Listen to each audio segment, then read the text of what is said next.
All right, let's talk about getting projects done. In the world of project management, you've got these two big players that are always getting compared, Agile and Waterfall. Are they really rivals, or are they just different tools for different jobs? Well, in this explainer, we're going to cut through all the jargon and figure out what these methods actually mean, especially for a business analyst who might be caught right in the middle. You've probably seen the debate framed kind of like this: the sleek, modern iPhone versus the classic, super customizable Android. And hey, it's a fun comparison. But the reality is, it's not so much a battle as it is about picking the right operating system for what you need to do. And as a business analyst, you really need to be fluent in both. So let's dive right in. Forget the buzzword bingo for a little while. We're going to break down what these terms actually mean when the rubber hits the road. Okay, first up is the classic, waterfall. This is your traditional step-by-step approach. Imagine you're building a house. You would want a very, very detailed blueprint before anyone even thinks about picking up a hammer, right? Well, that's the whole idea behind waterfall. I mean, the name really says it all. In a pure waterfall project, everything flows in just one direction, kind of like, well, a waterfall. You do all the planning and gather every single requirement right up front. Only when that phase is 100% signed, sealed, and delivered do you move on to design. And only when the design is totally locked in do you start building. There's no swimming back upstream. Now, on paper, this sounds pretty perfect, doesn't it?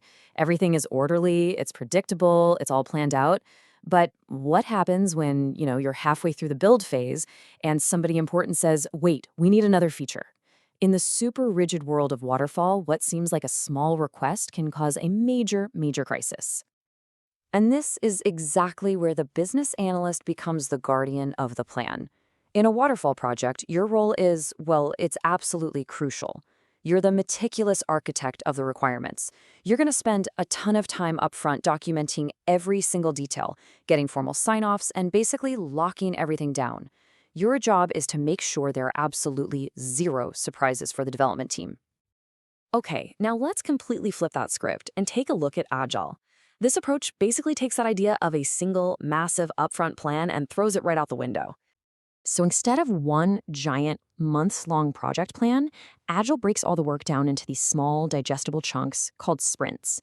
Just think of them as mini projects, usually lasting about 2 to 4 weeks. And the goal of every single sprint is to deliver a small but genuinely usable piece of the final product. And this right here, this is basically the engine that drives Agile. It's a constant cycle, a loop.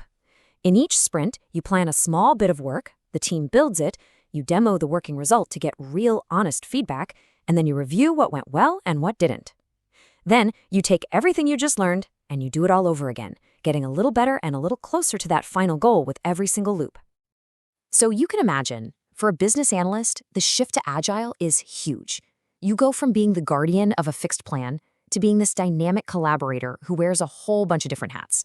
You're right there in the trenches with the team, writing user stories, constantly refining the backlog of work, and acting as that essential, real-time translator between what the business wants and what the developers are building. And this phrase right here, it just perfectly sums up the Agile mindset. It's a fundamental shift in priorities. Instead of relying on some massive document to be the single source of truth, the focus is all on continuous conversation and collaboration.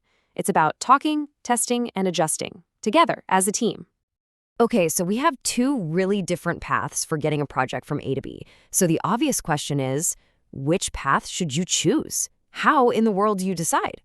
Is one of them just fundamentally better than the other? Let's put them head to head and see what a direct comparison tells us. Looking at this table, the differences just jump right out at you.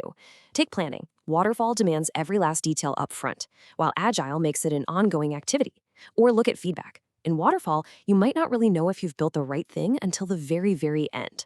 In Agile, you're getting that crucial feedback every couple of weeks. But for me, the most telling line is change. In Waterfall, change is painful. It's a disruption.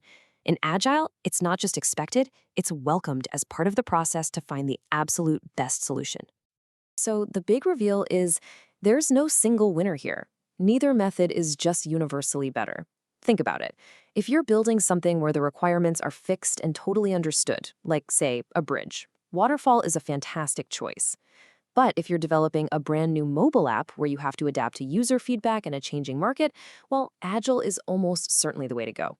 Context is everything. And that's because at the end of the day, the methodology is really just the framework. Whether you're a waterfall wizard drafting the perfect blueprint or an agile adventurer navigating daily stand-ups, your core mission as a business analyst is exactly the same.